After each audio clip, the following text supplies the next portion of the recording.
विद्यार्थी मित्रांनो नमस्कार. यापूर्वीच्या तासाला आपण भारत आणि जगातील महासत्ता असणाऱ्या 3 देशांसंबंधीची माहिती घेतलेली आहे. भारत अमेरिका, भारत चीन, भारत रशिया यांच्यातील संबंध यासंबंधीची माहिती यापूर्वीच्या तासाला घेतलेली आहे. आज आपण भारत एक उगवती सत्ता याचा अभ्यास करणार आहोत. आज चीन आणि भारत हे आंतरराष्ट्रीय संबंधांना आकार देऊ शकणाऱ्या देशांमध्ये गणले जातात. लोकसंख्येच्या दृष्टीने भारत हा जगात दुसरा मोठा देश आहे.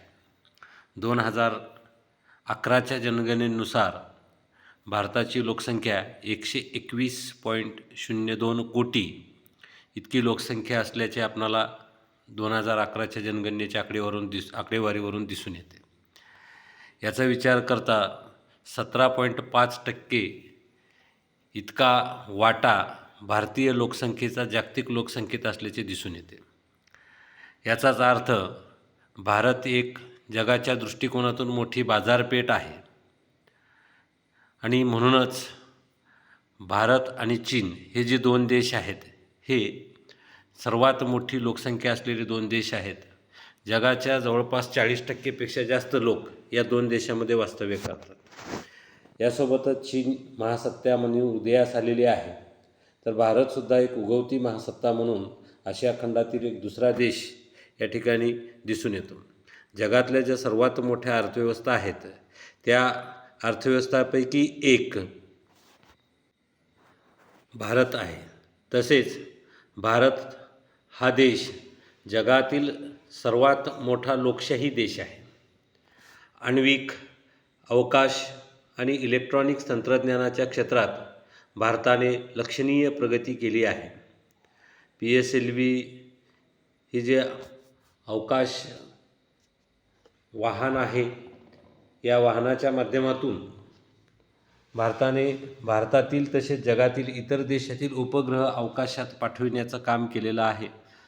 यासोबतच भारताने अमेरिकेसोबत केलेला आण्विक करार असो, यासोबतच अणुशक्ती, अणुबॉम्ब याबाबत केलेलं काम असो आणि इलेक्ट्रॉनिक क्षेत्रामध्ये आणि तंत्रज्ञानामध्ये भारताने मोठ्या प्रमाणात प्रगती केलेली आपणाला दिसून येते.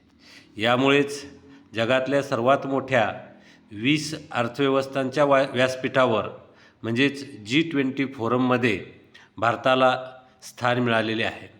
आणि विशेष बाब म्हणजेच सध्या भारताला G20चं अध्यक्षपदसुद्धा मिळालेलं आहे हे आपणाला दिसून येतं.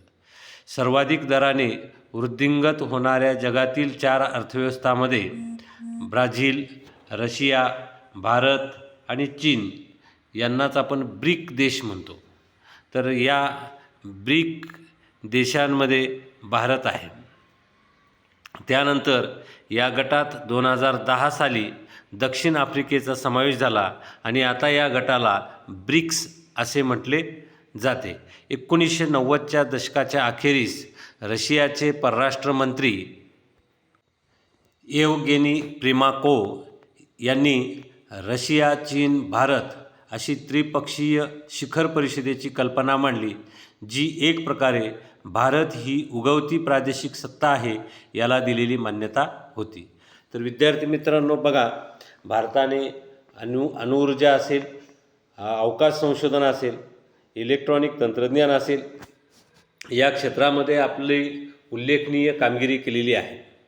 यासोबतच भारताची अर्थव्यवस्था ही जगातल्या सर्वात मोठ्या 20 अर्थव्यवस्थांमध्ये दिसून येते. यामुळेच G20 फोरममध्ये भारताचा समावेश झाला आणि आज सध्या भारत देश हा या G20चं अध्यक्षपद भूषवत आहे.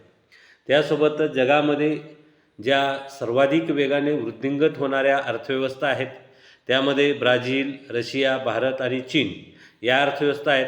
त्यासोबतच 5वी अर्थव्यवस्था म्हणून दक्षिण आफ्रिका याचाही समावेश झालेला आहे. आणि यासोबतच 1990च्या दशकाच्या शेवटी रशियाचे जे परराष्ट्रमंत्री आहेत प्रिमाकोव यांनी रशिया, चीन, भारत अशी त्रिपक्षीय शिखर परिषदेची कल्पना मांडली आणि याच्यातून भारत ही उगवती प्रादेशिक सत्ता आहे याला रशियाने मान्यता दिली हे आपल्याला या ठिकाणी दिसून येतं. आता आपण भारताचे शेजारी देश जे आहेत त्यासंबंधीची माहिती घेत आहोत. दक्षिण आशियातील सगळ्या देशांच्या सीमा भारताला लागून आहेत. म्यानमार, चीन, श्रीलंका, पाकिस्तान, बांगलादेश, थायलंड, इंडोनेशिया हे सगळे देश भारताचे शेजारी आहेत. याशिवाय हिंदी महासागर क्षेत्रातील देश जे पूर्व आफ्रिका, पर्शियन आखात ते मलेशिया, व्हिएतनामपर्यंत पसरलेले आहेत आणि हिंदी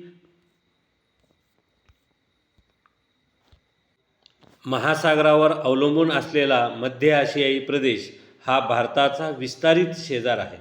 स्वातंत्र्योत्तर काळात या सगळ्या देशाशी चांगले संबंध प्रस्थापित करणे हे भारताच्या परराष्ट्र धोरणाचे एक महत्त्वाचे उद्दिष्ट राहिलेले आहे. तर दक्षिण आशियाई जे देश आहेत त्या दक्षिण आशियाई देशाच्या जवळजवळ सर्वच देशांच्या सीमा ह्या भारताला लागून आहेत. यासोबतच थायलंड असेल, यासोबतच आग्नेय आशियाई देश असतील, हिंदी महासागराचं क्षेत्र असेल, व्हिएतनामपर्यंतचा प्रदेश असेल, या ठिकाणी भारताचं शेजार धर्म हा विस्तारलेला आपणाला दिसून येतो आणि या ठिकाणी स्वातंत्र्योत्तर काळात या सगळ्या देशांसोबत आपले चांगले संबंध प्रस्थापित व्हावे यासाठी भारताने आपल्या परराष्ट्र धोरणामध्येच तशी भूमिका ठेवल्याचं आपल्याला दिसून येतं. भारताचे पंतप्रधान जवाहरलाल नेहरू यांनी आशियाई आणि आफ्रिकी प्रादेशिकवादाची संकल्पना मांडली आणि सर्व नवस्वतंत्र देशांची एकजूट करण्याचा प्रयत्न केला. याची परिणिती 1947ची आशियाई परिषद आणि 1955मध्ये इंडोनेशियातील बांडुंग येथील शिखर परिषदेत झाली. मात्र शीतयुद्धाच्या प्रसारामुळे ही कल्पना मूळ धरू शकली नाही. तर विद्यार्थी मित्रांनो, आपल्याला हे लक्षात घेणं गरजेचं आहे की भारताला जेव्हा स्वातंत्र्य मिळालं तेव्हा भारताचे तत्कालीन पंतप्रधान पंडित जवाहरलाल नेहरू यांनी आशियाई आणि आफ्रिकी हे जे काही देश आहेत, आशिया खंड आणि आफ्रिका खंडातील देश, या दोन देशांची प्रादेशिक संघटना असावी ही संकल्पना मांडली आणि त्यातही विशेषत्वाने ज्या देशांना नव्यानं स्वातंत्र्य मिळालेलं आहे असे नवस्वतंत्र देश एकजूट करून राहावेत आणि एकमेकाच्या सहकार्याने विकास करावा ही भूमिका त्यामागची होती. याचाच परिणाम काय झाला तर 1947ला आशियाई परिषद निर्माण करण्यात आली किंवा आशियाई परिषद बोलावण्यात आली आणि 1955मध्ये इंडोनेशियामधील बांडुंग येथे शिखर परिषदसुद्धा झाली. मात्र शीतयुद्ध जे अमेरिका आणि रशिया या दोन देशामध्ये शीतयुद्धाची परिस्थिती होती आणि या शीतयुद्धाचा वाढता प्रसार यामुळं ही जी प्रादेशिकवादाची संकल्पना आहे पंडित नेहरू यांची, ती प्रादेशिकवादाची संकल्पना मूळ धरू शकली नाही हे आपल्याला या ठिकाणी दिसून येतं. 1947मध्ये भारताची फाळणी झाली आणि पाकिस्तानची पूर्व आणि पश्चिम पाकिस्तान स्वतंत्र राष्ट्र म्हणून निर्मिती झाली. सध्याचा जो पूर्व पाकिस्तान जो त्यावेळेस म्हटला जात होता तो सध्याचा बांगलादेश जो 1971ला स्वतंत्र झाल्याचं आपल्याला दिसून येतं. स्वातंत्र्याच्या काळापासूनच भारत आणि पाकिस्तान या दोन देशादरम्यान तणावाचे संबंध होते. त्यात मुख्य प्रश्न हा काश्मीरबाबतचा होता. त्या दोन्ही राष्ट्रादरम्यान काश्मीरच्या प्रश्नावरून 1947-48मध्ये युद्ध झाले. त्यानंतर काश्मीरची विभागणी झाली व पुढे 1965मध्ये पुन्हा काश्मीर प्रश्नावरून युद्ध झाले. 1971च्या भारत पाकिस्तान युद्धानंतर बांगलादेशाची निर्मिती झाली. काश्मीरबाबतच्या वादाचे स्वरूप हे सुरुवातीला सीमावादाचे होते. पुढे 1990च्या दशकात त्याला दहशतवादाचे स्वरूप आले. आज देखील काश्मीरचा प्रश्न हा दोन्ही देशामधील सर्वात महत्त्वाचा मानला जातो. तर विद्यार्थी मित्रांनो, भारताला जेव्हा स्वातंत्र्य मिळालं तेव्हा स्वातंत्र्य हे सहजासहजी मिळालेलं नाही. स्वातंत्र्य मिळाल्यानंतरसुद्धा भारताची फाळणी झाली 1947ला आणि 14 ऑगस्ट 1947ला पूर्व पाकिस्तान म्हणजेच आताचा बांगलादेश आणि पश्चिम पाकिस्तान म्हणजेच आताचा पाकिस्तान हे दोन देश पाकिस्तान म्हणून वेगळे झाले आणि हे झाल्यानंतर 1948ला भारत पाकिस्तान युद्ध झालं, जे काश्मीर प्रश्नावरून निर्माण झालेलं होतं. 1971ला भारत आणि पाकिस्तान युद्ध झालं आणि त्या युद्धादरम्यान 1971ला बांगलादेशाची निर्मिती झाली. आजही आपणाला भारत आणि पाकिस्तान या दोन देशादरम्यान जे प्रश्न आहे तो काश्मीरचाच प्रश्न आहे आणि 1990च्या दशकापासून या काश्मीर प्रश्नाला दहशतवादाचं स्वरूप प्राप्त झाल्याचं आपल्याला दिसून येतं. आणि या दोन्ही देशातला सर्वात महत्त्वाचा प्रश्न जर कोणता असेल तर तो काश्मीरचा प्रश्न आहे. पाकिस्तानचे चीनशी असलेले वाढते संबंध हा देखील भारताच्या दृष्टीने चिंतेचा विषय आहे. म्हणजेच भारताच्या विरुद्ध चीन आहे आणि चीनची जवळीक ही पाकिस्तानशी आहे. पाकिस्तानला चीनच्या साह्याने पाकिस्तानला जी काही मदत होते त्या मदतीच्या जोरावर पाकिस्तान भारतासोबत दहशतवादी कृत्य करत असल्याचं आपल्याला दिसून येतं. मग आता चीन ही आपल्या शेजारी असणारा एक मोठा देश आणि महासत्ता म्हणून उदयास आलेला आहे आणि त्यामुळे चीन आणि पाकिस्तान यांच्यामध्ये जे जवळीकतेचे संबंध आहेत त्यासोबतच भारत आणि चीन या दोन देशादरम्यान लडाखचा प्रदेश आणि नेफानगर या ठिकाणी असणारा सीमावाद, यामुळं पाकिस्तान आणि चीन म्हणजेच भारताचे हे दोन्ही शत्रू मानले जाणारे राष्ट्र आणि यांच्यामध्ये जवळीकता वाढणं ही भारताच्या दृष्टिकोनातून चिंतेची बाब आहे. चीनने पाकिस्तानमध्ये चायना पाकिस्तान इकॉनॉमिक कॉरिडॉरच्या आधारे गुंतवणूक करण्यास सुरुवात केली. तर चीनने काय केलं की पाकिस्तान या देशामध्ये चायना पाकिस्तान इकॉनॉमिक कॉरिडॉर निर्माण केला आणि त्याच्या माध्यमातून चीनने पाकिस्तानमध्ये गुंतवणूक करायला सुरुवात केलेली आहे. याच्या माध्यमातून चीनने पाकिस्तानमधील ग्वादर या ठिकाणी बंदर विकसित केला आणि तिथून रस्ता तयार करून तो चीनपर्यंत घेऊन जाण्याचा हा जो चायना पाकिस्तान इकॉनॉमिक कॉरिडॉर आहे यामधला हा महत्त्वाचा गाभा आपण लक्षात घेणं गरजेचं आहे. भारत पाकिस्तान दरम्यान शांतता प्रस्थापित करण्याचे अनेक प्रयत्न झाले. त्यात 1972चा सिमला करार, 1999चा लाहोर करार यांचा आपल्याला उल्लेख करता येईल. म्हणजेच भारत आणि पाकिस्तान या दोन देशादरम्यान शांतता प्रस्थापित व्हावी, त्यासोबतच काश्मीरचा जो प्रश्न आहे हा चर्चेतून सोडविला जावा यासाठी म्हणून 1972ला सिमला येथे करार झाला, तर 1999ला लाहोर येथे करार झाला हे आपल्याला दिसून येतं. परंतु त्यात भारताने प्रयत्न केले, परंतु भारताच्या प्रयत्नाला पाकिस्तानकडनं मात्र योग्य प्रतिसाद मिळालेला आपल्याला दिसून येत नाही. ज्यांना हिमालयन राजवटी म्हटले जाते ते नेपाळ, सिक्कीम आणि भूतान हे वसाहत काळात ब्रिटिश सत्तेच्या प्रभावाखाली असणारे देश होते. स्वातंत्र्यानंतर भारताने त्या देशांशी तशाच प्रकारचे करार केले. सागरी किनारा नसलेल्या या हिमालयीन राजवटींना भारतीय भूमीतून समुद्र प्रवेश मिळाला. आता जे हिमालयीन राजवटी म्हणजेच हिमालयाच्या कुशीमध्ये वसलेले देश नेपाळ, भूतान आणि सिक्कीम. आता सिक्कीम जो आहे तो आपल्या भारताचा भूभाग आहे. तर या देशांसोबत भारताने काय केलं, करार केले आणि करार केल्यानंतर या देशांना समुद्रकिनारा नाही. मग आता या देशांना समुद्रकिनारा नाही, परंतु या देशांना समुद्रात जाण्यासाठीचा प्रवेश जो आहे तो भारताच्या भूमीतून मिळाल्याचं आपल्याला दिसून येतं. तसेच भारताने या देशाच्या संरक्षणाची जबाबदारी स्वीकारली. भारताने या देशांच्या अंतर्गत बाबींमध्ये हस्तक्षेप न करण्याचे धोरण पाळले. तर भारताने नेपाळ आणि भूतान या देशांच्या संरक्षणाची जबाबदारी तर स्वीकारली, तसेच भारत हा या देशांच्या अंतर्गत बाबींमध्ये हस्तक्षेप करणार नाही असंही धोरण भारतानं स्वीकारलं आणि त्याचं पालन केलं. 1975मध्ये सिक्कीमने भारतात विलीन होण्याचे ठरवले. तर बघा विद्यार्थी मित्रांनो, सिक्कीम हा पूर्वी स्वतंत्र होता, परंतु 1975ला सिक्कीम हा भारतात विलीन झाला. आज ते भारतीय संघराज्यातील एक राज्य आहे. भारताच्या नेपाळबरोबरील संबंधात अनेक चढउतार आले. 2006मध्ये भारताने नेपाळला अंतर्गत यादवीतून बाहेर पडून संवैधानिक शासनाकडे वाटचाल करण्यास मदत केली. भारताच्या शेजारी जो नेपाळ देश आहे, या नेपाळ देशामध्ये आणि भारतामध्ये अनेक चढउतार, भारत आणि नेपाळ या दोन देशामध्ये जे काही संबंध होते या संबंधामध्ये कधी मैत्रीपूर्ण तर कधी तणावाचे संबंध निर्माण झाल्याचे आपल्याला दिसून येतात. मागे 1 वर्षापूर्वी भारत आणि नेपाळ यांच्यामध्येही संबंध थोडेसे बिघडल्याचे आपल्याला दिसून येतात.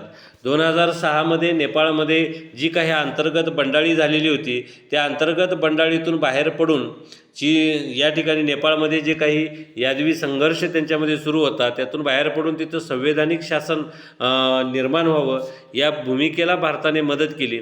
त्यासोबतच भूतानबरोबरील संबंध हे भारताचे बहुतांश वेळा मैत्रीपूर्ण असल्याचे आपल्याला दिसून येतात. अलीकडच्या काळात भारताने भूतानलाही संवैधानिक राजेशाही प्रस्थापित करण्यासाठी मदत केलेली आहे. तर भूतान हा जो देश आहे, आजही त्या भूतान देशामध्ये राजेशाही आहे आणि ती राजेशाही संवैधानिक राजेशाही आहे आणि त्या संवैधानिक राजेशाही स्थापन करण्यासाठी भारताने भूतानला मदत केल्याचे आपल्याला दिसून येते. 1971मध्ये बांगलादेशाला स्वातंत्र्य मिळवण्यात भारताने केलेला हस्तक्षेप हा निर्णायक ठरला आहे. या नव्या देशाशी भारताचे संबंध सुरुवातीला अगदी चांगले होते, मात्र बांगलादेशाचे पहिले पंतप्रधान शेख मुजीब उर रहमान यांच्या हत्येनंतर मात्र भारत आणि बांगलादेश या 2 देशादरम्यान असलेले संबंध हे बिघडत गेलेले आहेत. भूसीमा आणि सागरी सीमा यांच्यातील विवाद, तिस्ता नदीच्या पाण्याच्या वाटपावरील वाद या 2 देशाच्या संबंधातील काही समस्या होत्या. परंतु गेल्या 5 वर्षाहून अधिक काळ या 2 देशातील संबंध मैत्रीचे राहिलेले आहेत. सीमापार दहशतवाद आणि अंतर्गत विद्रोह या दोन्ही देशाच्या सामायिक समस्या आहेत. अलीकडेच भारत आणि बांगलादेशाने सागरी सीमेवरील आणि लँड एन्क्लेव्ह विवाद यशस्वीपणे सोडवला आहे. तर विद्यार्थी मित्रांनो, आपल्याला हे दिसून येतं की भारताचे भूतानसोबत असणारे संबंध हे तर मैत्रीपूर्ण राहिलेले आहेत. त्यासोबतच भूतानमध्ये संवैधानिक राजेशाही प्रस्थापित करण्यासाठी भारताने भूतानला मदत केल्याचे आपल्याला दिसून येतं. भारताचा दुसरा शेजारी म्हणजेच 1971ला जो देश भारताच्या सहकार्याने निर्माण झाला तो म्हणजेच बांगलादेश, जो की एकेकाळी 1947 पूर्वी भारताचाच भूभाग म्हटला जात होता, तो 1971ला बांगलादेश या नावाने निर्माण झाला. त्यामध्ये भारताची भूमिका अत्यंत महत्त्वाची होती आणि ज्यावेळेस भारताने बांगलादेश निर्मितीसाठी मदत केली त्यावेळेस बांगलादेशाचे पहिले पंतप्रधान मुजीबुर रहमान हे होते आणि त्या काळात भारताचे बांगलादेशाशी असणारे संबंध हे अधिक चांगले आणि मैत्रीपूर्ण होते. परंतु मुजीबुर रहमान यांच्या हत्येनंतर मात्र या 2 देशातील संबंध हे बिघडल्याचे दिसून येते. मग आता यामध्ये तिस्ता नदीचा पाणी वाटपाचा विवाद असो, यासोबतच सागरी सीमांचा विवाद असो, हे संबंध त्या ठिकाणी बिघडण्यास कारणीभूत ठरल्याचे आपल्याला दिसून येतात. परंतु अलीकडच्या काळामध्ये भारत आणि बांगलादेश यांच्यामधले संबंध हे मैत्रीचे राहिल्याचे दिसून येतं. तसेच भारताने बांगलादेश आणि भारत या 2 देशामधील जे सागरी सीमेचा विवाद आहे आणि त्यासोबतच जागेसंबंधीचा लँड एन्क्लेव्ह हा जो विवाद आहे हा सोडविण्यासाठी यशस्वीपणे प्रयत्न केल्याचं आपल्याला दिसून येतं. तर बघा विद्यार्थी मित्रांनो, हे जे धरण आहे हे 1996 साली फराक्का येथील गंगा नदीच्या पाण्याच्या वाटपाबाबत भारत आणि बांगलादेश यांच्यामध्ये करार झाला आणि हे बंधारा फराक्का धरण हे आपल्याला या ठिकाणी हे चित्र दिसून येत आहे. ब्रह्मदेश म्हणजेच ज्याला आपण आताचा म्यानमार या नावाने ओळखतो आणि सिलोन म्हणजेच ज्या देशाला आता आपण श्रीलंका या नावाने ओळखतो, हे ब्रिटिशकालीन भारताचा भाग होते. स्वातंत्र्यानंतर भारताने या दोन्ही देशाशी चांगले संबंध प्रस्थापित केले. भारत, पाकिस्तान आणि इंडोनेशिया यांच्या बरोबरीने हे दोन्ही देश 1955च्या बांडुंग शिखर परिषदेत सहनियमंत्रक असल्याचे आपल्याला दिसून येतात. म्हणजेच म्यानमार आणि श्रीलंका हे जे देश आहेत ब्रिटिश काळातील भारताचा भाग होते. स्वातंत्र्यानंतर मात्र या दोन्ही देशाशी म्हणजेच ब्रह्मदेश म्हणजेच म्यानमार आणि सिलोन म्हणजे श्रीलंका या दोन्ही देशाशी भारताचे चांगले संबंध असल्याचे आपल्याला दिसून येतात. आणि भारत, पाकिस्तान, इंडोनेशिया या देशाबरोबरच 1955च्या बांडुंग शिखर परिषदेचे हे 2 देश म्हणजेच म्यानमार आणि श्रीलंका हे सहनियमंत्रक होते. श्रीलंकेबरोबरील संबंधात चांगले आणि वाईट अशी दोन्ही पर्वे येऊन गेली. श्रीलंकेबरोबरील सागरी सीमा विवादास्पद होती आणि त्या अनुषंगाने दोन्ही देशातील मच्छीमार नकळतपणे एकमेकांच्या सागरी सीमा ओलांडून दुसरीकडे गेल्यामुळे पकडले जाण्याची समस्याही होती. त्याचप्रमाणे श्रीलंकेतील तामिळ प्रश्न हा देखील द्विपक्षीय संबंधातील एक समस्या होती. LTTEला विद्रोही तामिळ गट जो पुढच्या काळात एक दहशतवादी गट झाला, तर या गटाला पाठिंबा दिल्याचे आरोप श्रीलंकेने भारतावर केला आणि 1987मध्ये श्रीलंकेचे तत्कालीन राष्ट्राध्यक्ष जयवर्धने यांच्या विनंतीवरून भारताने श्रीलंकेत शांतीसेना पाठवली. त्यानंतर दोन्ही देशांमध्ये वाईट संबंधाचे एक मोठे पर्व येऊन गेले. मात्र या दोन्ही देशातील सध्याच्या शासनाच्या काळात संबंध पुन्हा एकदा सुधारले असल्याचे आपल्याला दिसून येते. तर विद्यार्थी मित्रांनो, श्रीलंका आणि भारत या दोन देशादरम्यान जे मैत्री संबंध आहेत हे कधी चांगले आणि कधी वाईट राहिलेले आहेत. विशेष बाब म्हणजेच काय, भारताच्या दक्षिणेकडे असणारा हा श्रीलंका एक छोटा देश आहे आणि या श्रीलंकेचा आणि भारताचा जो समुद्रकिनारा आहे, या समुद्रकिनाऱ्यामध्ये जी सागरी सीमा आहे त्या सागरी सीमेमध्ये काही काळ श्रीलंकेचे मासेमार हे भारताच्या सागरी सीमेत येतात, तर भारताचे मासेमार हे श्रीलंकेच्या सागरी सीमेत जातात. यामुळे ते पकडले जातात. त्यासोबतच लिबरेशन टायगर ऑफ तमिलीलम नावाची एक संघटना आहे जी पूर्वीच्या काळी या श्रीलंकेमध्ये एक उग्रवादी गट म्हणून त्या ठिकाणी ओळखलं जातं. पुढे याच गटाने त्या ठिकाणी दहशतवादी कृत्य करायला सुरुवात केली आणि त्या दहशतवादी कृत्याला भारत देश पाठिंबा देतो अशी भूमिका या ठिकाणी श्रीलंकेची होती. आणि त्यावेळेस जे श्रीलंकेचे पंतप्रधान होते जयवर्धने 1987मध्ये, तर या जयवर्धने यांनी भारत सरकारकडे या लिट्टे संघटनेच्या विरुद्ध लढण्यासाठी भारत सरकारला मदत मागितली आणि त्याचा परिणाम म्हणून भारत सरकारने शांती सेना श्रीलंकेमध्ये पाठवली. मग ही शांती सेना पाठवली त्यावेळेस भारताचे पंतप्रधान हे राजीव गांधी होते. या दोन्ही देशामध्ये पुन्हा एक वाईट संबंधाचं पर्व आलं आणि आता सध्या स्थितीमध्ये भारत आणि श्रीलंका या दोन देशाच्या मध्ये चांगले संबंध निर्माण झाल्याचे आपल्याला दिसून येतं. 1962च्या लष्करी उठावानंतर म्यानमारने स्वतःवर बाहेरच्या जगापासून अलिप्त राहण्याचे धोरण लादले. तर 1962ला म्यानमारमध्ये लष्करी उठाव झाला आणि हा लष्करी उठाव झाल्यानंतर म्यानमार या देशाने स्वतःच जगापासून अलिप्त राहण्याचं धोरण स्वीकारलं, ज्यामुळे भारत आणि म्यानमार यांच्यामध्ये असणारे जे संबंध आहेत त्या संबंधामध्ये कुठंतरी ते संबंध स्थिर राहिले किंवा त्यांच्यामधील संबंध थंडावल्याचे आपल्याला दिसून येते. 1992मध्ये भारताने लोकशाहीवादी चळवळीला आणि तिच्या नेत्या आंग सान सू ची यांना पाठिंबा दर्शविला होता. मात्र त्यानंतर लगेचच भारताने म्यानमारमधील लष्करी राजवटीशी संबंध सुधारले.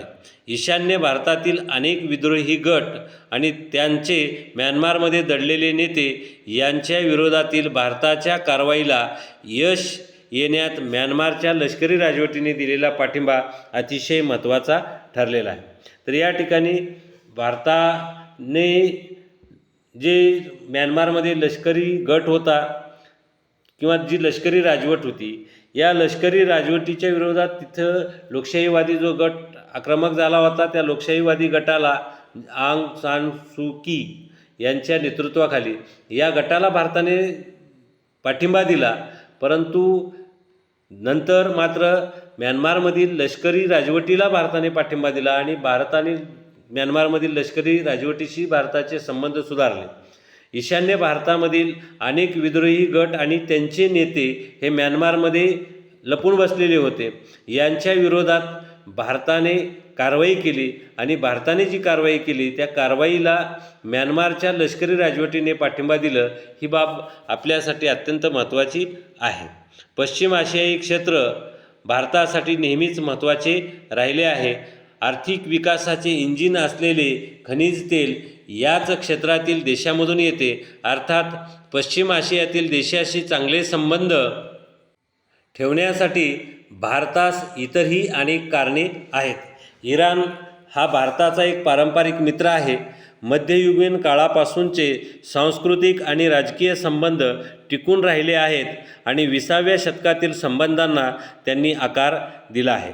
तर भारताच्या पश्चिमेकडे असणारे देश, ज्याला आपण पश्चिम आशियाई देश म्हणतो, या पश्चिम आशियाई देशामध्ये खनिज तेलाचे मोठे साठे आहेत आणि खनिज तेल हे विकासाचं जे इंजिन आहे ते इंजिनसाठी आवश्यक आहे. म्हणून भारताचे या देशांसोबत असणारे संबंध हे चांगले आहेत आणि त्यातही ठेवणं हे अत्यंत महत्त्वाचं आहे. त्यातही इराण हा भारताचा एक पारंपरिक मित्र आहे. मध्ययुगीन काळापासून भारत आणि इराण यांच्यामध्ये सांस्कृतिक आणि राजकीय संबंध हे टिकून असल्याचे आपल्याला दिसून येतं. 20व्या शतकातील संबंधांना त्यांनी आकार दिलेला आहे. तसेच सौदी अरेबियाबरोबरील संबंध ही केवळ खनिज तेलाबाबतचे नसून ऐतिहासिक आणि धार्मिक घटकांनी त्याला आकार दिला आहे. पॅलेस्टाईनी जनतेला आणि पॅलेस्टाईन मुक्ती संघटनेला भारताने नेहमीच खंबीर पाठिंबा दिला आहे. पश्चिम आशियाई देशाबरोबरील मैत्रीचे संबंध आणखीही एका कारणासाठी महत्त्वाचे आहेत. त्यामुळे पाकिस्तानवर एक प्रकारचा दबाव येतो, कारण पश्चिम आशियामधील बहुतांश देश हे मुस्लिम देश आहेत आणि पाकिस्तान आणि भारत यांच्यामध्ये असणारा जो विवाद आहे त्या विवादासाठी भारताचे पश्चिम आशियाई देशासोबत असणारे संबंध हे चांगले असल्यामुळं पाकिस्तानवर अप्रत्यक्षरित्या दबाव येत असल्याचं आपल्याला या ठिकाणी दिसून येतं. त्याचबरोबर भारताने इस्रायलबरोबर उत्तम संबंध राहतील याचीसुद्धा खबरदारी घेतलेली आहे. इस्रायल हा भारतात हायटेक संरक्षण सामग्री पुरवणारा एक महत्त्वाचा देश आहे. स्वातंत्र्यानंतर भारताचे पहिले पंतप्रधान जवाहरलाल नेहरू यांनी आशियाई देशांची एकी करण्याचा प्रयत्न केला. इंडोनेशिया हा या प्रयत्नातील भारताचा एक महत्त्वाचा भागीदार होता.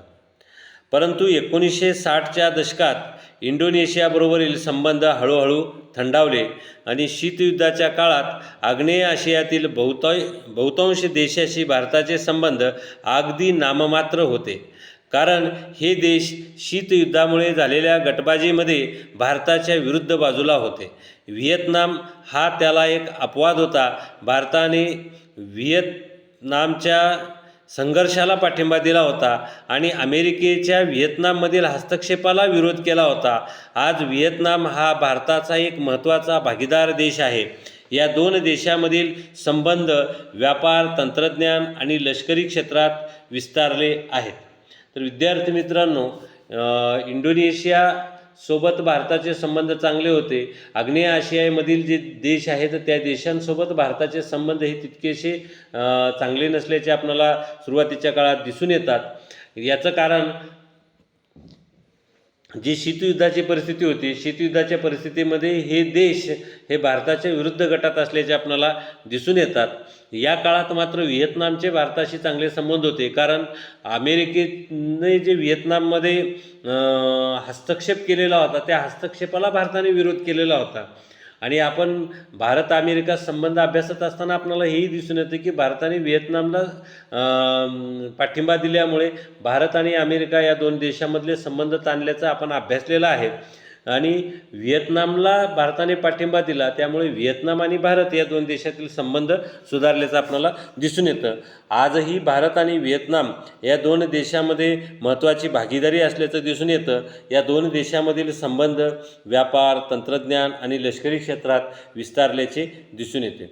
पूर्वाभिमुख धोरण आणि पूर्वाभिमुख कृतिशीलता याचा भाग म्हणून भारताने या क्षेत्रातील देशांशी संबंध सुधारण्यास सुरुवात केली आहे. तर आपल्या भारताचे 1991च्या दरम्यानचे जे पंतप्रधान होते PV नरसिंहराव यांनी त्यावेळेस म्हटलं होतं की पूर्वेकडे पहा. तर हा जो पूर्वेकडे म्हणजेच आपण ज्याला आता आग्नेय आशियाई देश म्हणतो, त्या आग्नेय आशियाई देशासोबत आपले संबंध चांगले होणं हे अत्यंत महत्त्वाचं होतं. म्हणून पूर्वाभिमुख धोरण आणि पूर्वाभिमुख कृतिशीलता याचा भाग म्हणून भारताने या आग्नेय आशियाई देशाशी संबंध सुधारण्यास मदत केली. आज भारताचे सिंगापूर या देशासोबत अत्यंत चांगले संबंध आहेत आणि हा देश भारताचा एक प्रमुख व्यापारी भागीदार आहे. तसेच भारतात गुंतवणूक करण्यास उत्सुक असलेला हा सिंगापूर देश आहे. त्याचबरोबर जपान, थायलंड, मलेशिया आणि इंडोनेशियाबरोबरील संबंधही भारताचे सुधारल्याचे आपल्याला दिसून येतात. व्यापारी मार्गाची सुरक्षा, चाचेगिरी विरोधी कारवाया, सागरी संसाधनाची सुरक्षा हे भारताचे या देशाबरोबरील सहकार्याचे महत्त्वाचे मुद्दे आहेत.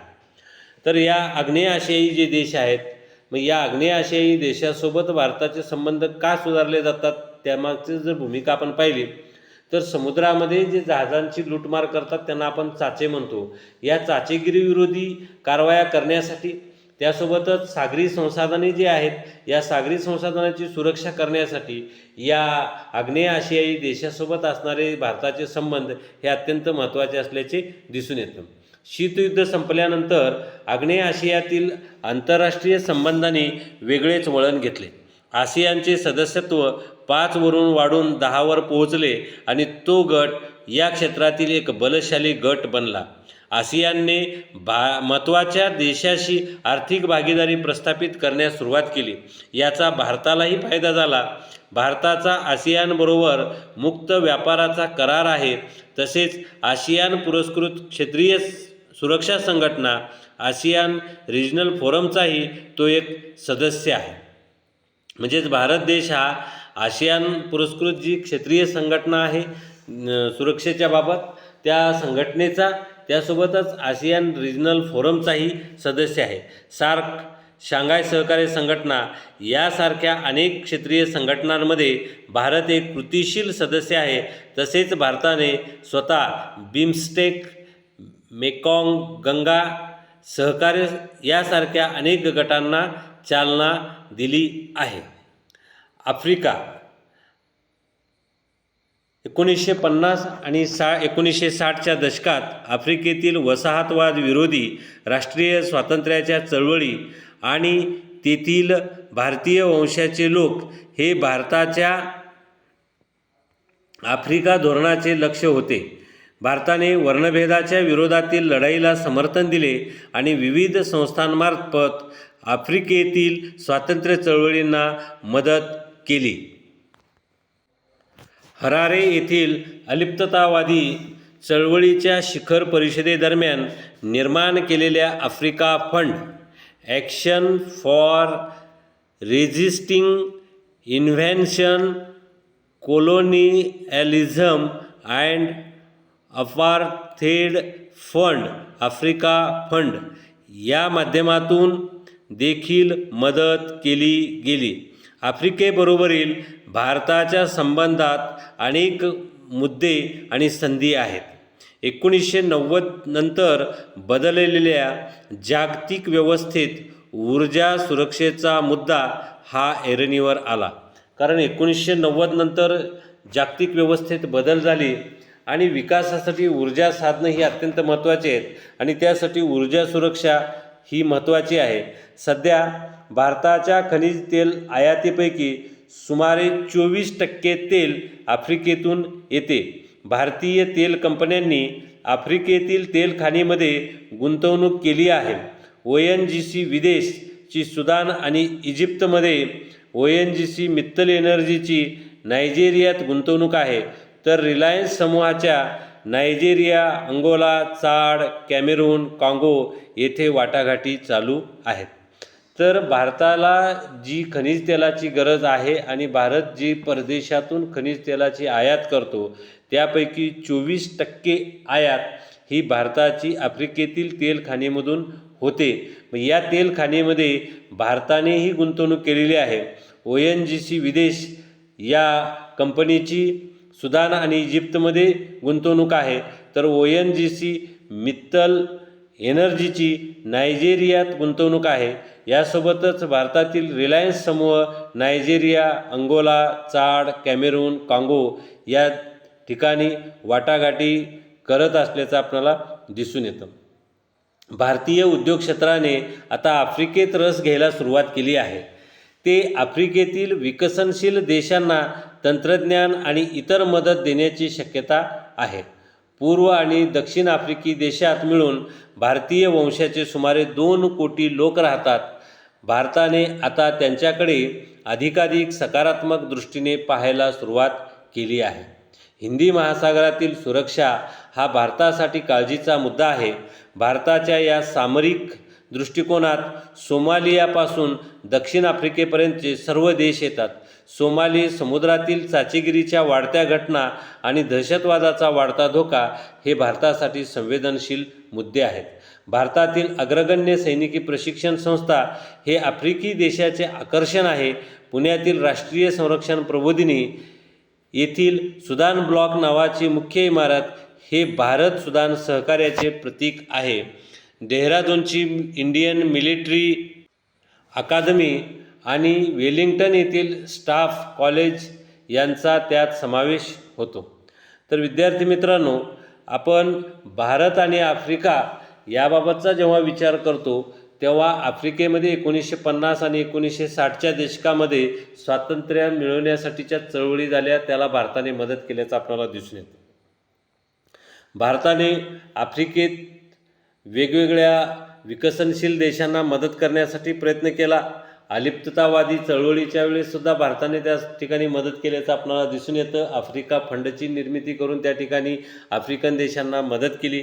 भारताचा आफ्रिकेसोबतचा व्यापारी संबंध वृद्धिंगत होत असल्याचं आपल्याला दिसून येतं. भारताची खनिज तेलाची जवळपास 24% गरज ही आपण जी आयात खनिज तेल करतो त्यातील 24% खनिज तेल हे आपण या आफ्रिकन देशातून आयात करतो. भारतातील खनिज तेल उत्पादक कंपन्यांची आफ्रिकेमधील देशांसोबत गुंतवणूक आहे. त्यासोबतच काही देशांसोबत वाटाघाटीसुद्धा चालू असल्याचं आपल्याला दिसून येतं. यासोबतच भारत आणि आफ्रिकन देशामध्ये असणारे जे संबंध आहेत ते संबंध मग पुण्यातील नॅशनल डिफेन्स अकॅडमी असो किंवा मग या ठिकाणी देहरादूनमधली अकॅडमी असो, त्या ठिकाणचे संबंध आपल्याला आफ्रिकन देशासोबत असल्याचे दिसून येतात आणि आफ्रिकन लोकांना या भारतीय लष्करी संस्थेचं आकर्षण असल्याचंही आपल्याला दिसून येतं. तर इथंपर्यंत आपण भारत आणि आफ्रिका या दोन देश आणि विशेषतः भारत हा एक खंडप्राय देश आहे तर आफ्रिका एक खंड आहे यांच्याबरोबरचे संबंधही आपल्याला दिसून येतात. त्यासोबतच सोमाली लोक जे समुद्रामध्ये लुटमार करतात तर त्यांच्यापासून संरक्षण मिळवणे असो, या सर्वच बाबतीमध्ये भारताचे आफ्रिकेसोबत वाढलेले संबंध हे आपल्याला या ठिकाणी आपण अभ्यासलेले आहेत. आता आपण हिंदी महासागर क्षेत्रासंबंधीची माहिती घेत आहोत. हिंदी महासागर हा जगातील सर्वात जास्त वावर असलेला आणि महत्त्वाचा सागरी वाहतुकीचा मार्ग आहे. तर हिंदी महासागर जो आहे या हिंदी महासागरामध्ये जगातील सर्वात जास्त वावर म्हणजेच तो महासागर हा जगातील अनेक देश व्यापारी वाहतूक करण्यासाठी, प्रवासी वाहतूक करण्यासाठी वापरत असलेला समुद्र म्हणून ओळखला जातो. म्हणजेच हा हिंदी महासागरीय क्षेत्र जे आहे महत्त्वाचा सागरी वाहतुकीचा मार्ग म्हणून ओळखला जातो. येथून दरवर्षी सुमारे 1 लाख मालवाहू जहाजे ये जा करतात. यावरून आपल्याला दिसून येतं की एका वर्षामध्ये 1 लाख मालवाहू जहाजे या हिंदी महासागर क्षेत्रातून ये जा करत असतात, ज्यातून जगातील कंटेनर वाहतुकीपैकी निम्मी वाहतूक, 1/3 माल वाहतूक आणि खनिज तेलाच्या एकूण वाहतुकीपैकी 2/3 वाहतूक या हिंदी महासागर क्षेत्रातून होते.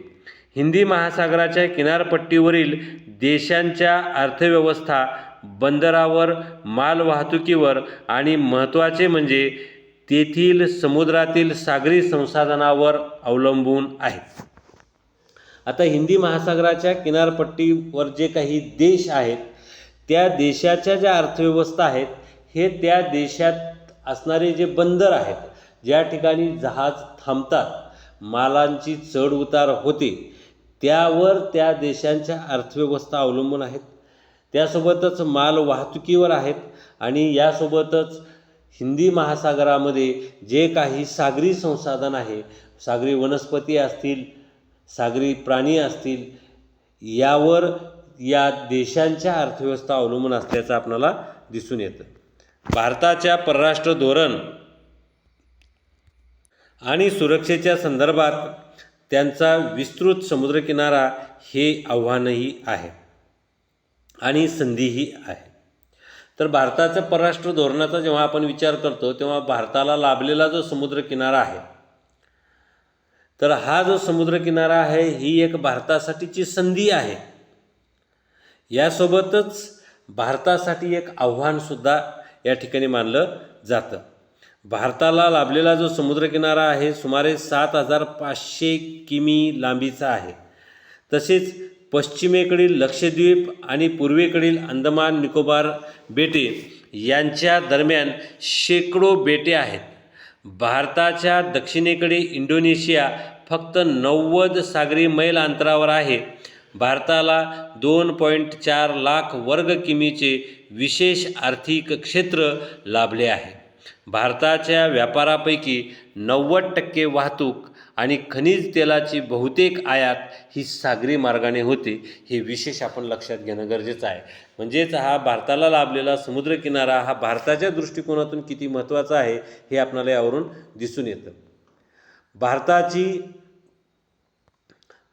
जवळपास 90% वाहतूक, व्यापारी वाहतूक जी आहे आणि खनिज तेलाची बहुतेक आयात सागरी मार्गाने होते आपल्याला दिसून आलं. मत्स्य असेल म्हणजेच मासेमारी, खनिजे, तेल इत्यादी संसाधने यांच्यामुळे समुद्रकिनारा ही भारतासाठी संधी मानली जाते. पण दुसऱ्या बाजूला जेव्हा आपण विचार करतो तेव्हा समुद्रामुळे अशा अनेक घटकांना म्हणजेच जे देशविघातक शक्ती आहेत, दहशतवादी कृत्य करणारे लोक आहेत, अशा घटकांना समुद्रकिनाऱ्यामुळे भारतात सहज प्रवेश मिळतो, जे घटक भारताच्या राष्ट्रीय सुरक्षेला घातक ठरू शकतात. म्हणजे एकीकडं भारताला व्यापाराच्या दृष्टिकोनातून खनिज तेलाची आयात असेल, यासोबतच भारताला मिळणारे मासेमारी असेल, खनिजे असेल, तेल, ही जी काही संसाधने आहेत ही संसाधने समुद्रकिनाऱ्यामुळे उपलब्ध होत आहेत. ही भारतासाठीची संधी आहे. भारताच्या विकासासाठी या समुद्रकिनारा हा नक्कीच फायद्याचा आहे. परंतु दुसरी बाजू आपण जेव्हा त्याची विचारात घेतो तेव्हा समुद्रकिनाऱ्यामुळे भारतामध्ये देशविघातक प्रवृत्तींना सहज प्रवेश मिळवता येऊ शकतो आणि ते भारताच्या राष्ट्रीय सुरक्षेच्या दृष्टिकोनातून घातक असल्याचं आपल्याला दिसून येतं. तर बघा, मुंबईमध्ये जो हल्ला झाला त्या हल्ल्यामध्ये आलेले जे दहशतवादी आहेत ते समुद्रमार्गानेच आलेले होते, हे आपल्याला नाकारून चालता येणार नाही. 1948च्या नौदल योजनेत प्रथमच भारताचा सागरी दृष्टिकोन मांडला गेला. 1948ला भारताने जी काही नौदल योजना आखली त्यात भारताने आपला सागरी दृष्टिकोन मांडला. 1965च्या भारत-पाकिस्तान संघर्षात भारतीय नौदलाची भूमिका व्यापारी मार्ग नियंत्रित करण्यापुरती मर्यादित होती. 1965ला जे काही भारत-पाकिस्तान युद्ध झालं त्या युद्धादरम्यान भारताने जी काही भूमिका घेतली होती त्या भूमिकेतून भारत आणि पाकिस्तान, तर भारताच्या हद्दीतून पाकिस्तानचे व्यापारी मार्ग नियंत्रित करण्याची भूमिका भारताने घेतल्याचं आपल्याला दिसून येतं. 1971च्या युद्धात भारतीय नौदलाने प्रथमच महत्त्वाची भूमिका बजावली. भारतीय नौदलाच्या सागरी रणनीतीमध्ये परराष्ट्र धोरणाला पाठबळ पुरवण्यासाठी शक्ती प्रदर्शन करण्याची गरज अधोरेखित केली आहे. 7,500 किलोमीटर लांबीचा समुद्रकिनारा आणि 14,500 किलोमीटरचे वापरू शकता येतील असे जलमार्ग आणि हिंदी महासागरातील सामरिक स्थान यांचा उपयोग करण्यासाठी भारताने सागरमाला ही बंदराधारित विकासाची योजना आणि त्याला पूरक अशी भारतमाला ही योजनाही आखली आहे. तर बघा, भारताला 7,500 किलोमीटर लांबीचा समुद्रकिनारा लाभलेला आहे. भारताचा जो दक्षिण भाग आहे, दक्षिण भागामध्ये पूर्व आणि पश्चिम या दोन्ही बाजूने भारताला समुद्रकिनारा लाभलेला आहे. 7,500 किलोमीटर त्याची लांबी आहे आणि या समुद्रकिनाऱ्यासोबतच 14,500 किलोमीटरचे मार्ग, सागरी मार्ग, यालाच आपण जलमार्ग म्हणतो, ते भारताला वापरता येऊ शकतात. हिंदी महासागरामध्ये भारताचं लष्करी स्थान याचा उपयोग करण्यासाठी म्हणून भारताने सागरमाला ही योजना राबवली. या सागरमाला योजनेच्या माध्यमातून भारताच्या समुद्रकिनाऱ्यावर बंदरे विकसित करणे आणि ही बंदरं विकसित करण्याची योजना राबवली आणि त्याला पूरक अशी योजना भारताने दुसरी भारतमाला ही योजनाही आखली. भारतमाला या योजनेत रस्त्यांचा व्यापक विकास आणि हे रस्ते बंदरांना जोडणे हे त्यात अभिप्रेत असल्याचं आपल्याला दिसून येतं. सागरमाला या योजनेत बंदरांचा विकास करणे, तर भारतमाला या योजनेत भारतातील रस्ते हे बंदरांना जोडणे ह्या त्याच्यामध्ये आपल्याला दिसून येतं. बंदरे आणि जलमार्ग यांच्यासाठी सागरमाला ही पूरक योजना आहे.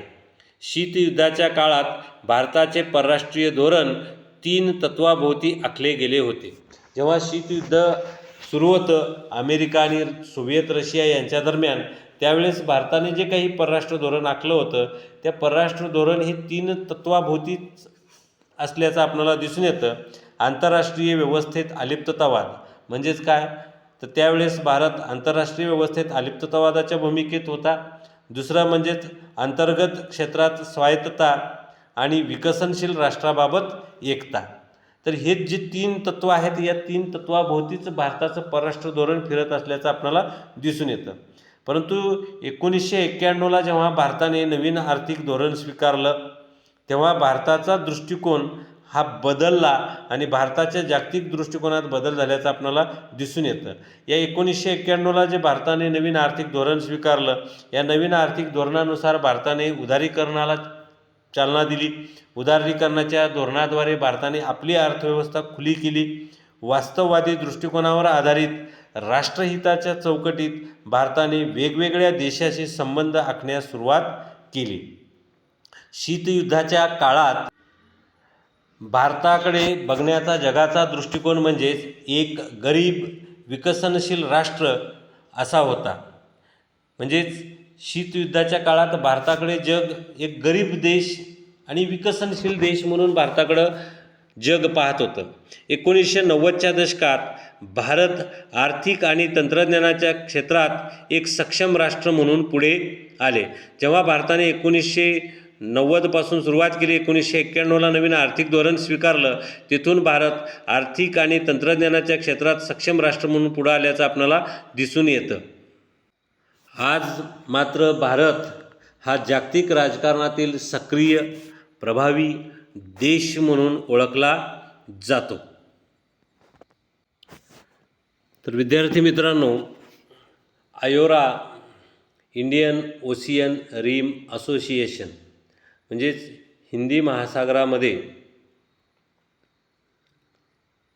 आणि हिंदी महासागराचं महत्त्व ओळखून दक्षिण आफ्रिकेचे राष्ट्राध्यक्ष नेल्सन मंडेला यांनी 1995मध्ये जेव्हा भारताला भेट दिली तेव्हा आयोराच्या संकल्पनेनं तेव्हा जन्म घेतला असं म्हटलं जातं.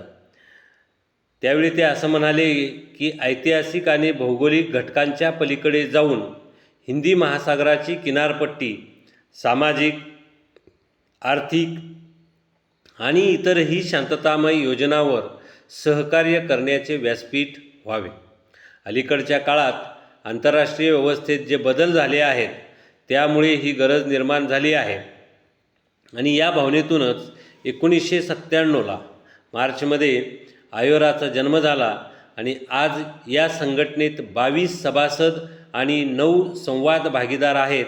हिंदी महासागर क्षेत्राचा आणि सभासद देशांचा शाश्वत आणि संतुलित विकास करणे आणि क्षेत्रीय विकासासाठी सामायिक व्यासपीठ तयार करणे ही आयोराची मुख्य उद्दिष्टे आहेत.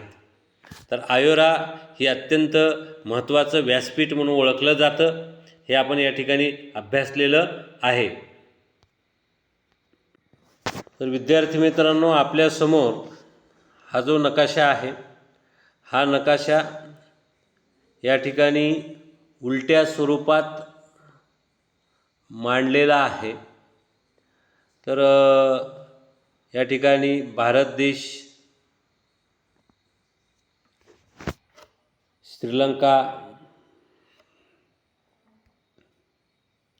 आणि त्याच्या बाजूला हा जो विस्तीर्ण समुद्रकिनारा निळ्या रंगामध्ये दिसतो तो हिंदी महासागर.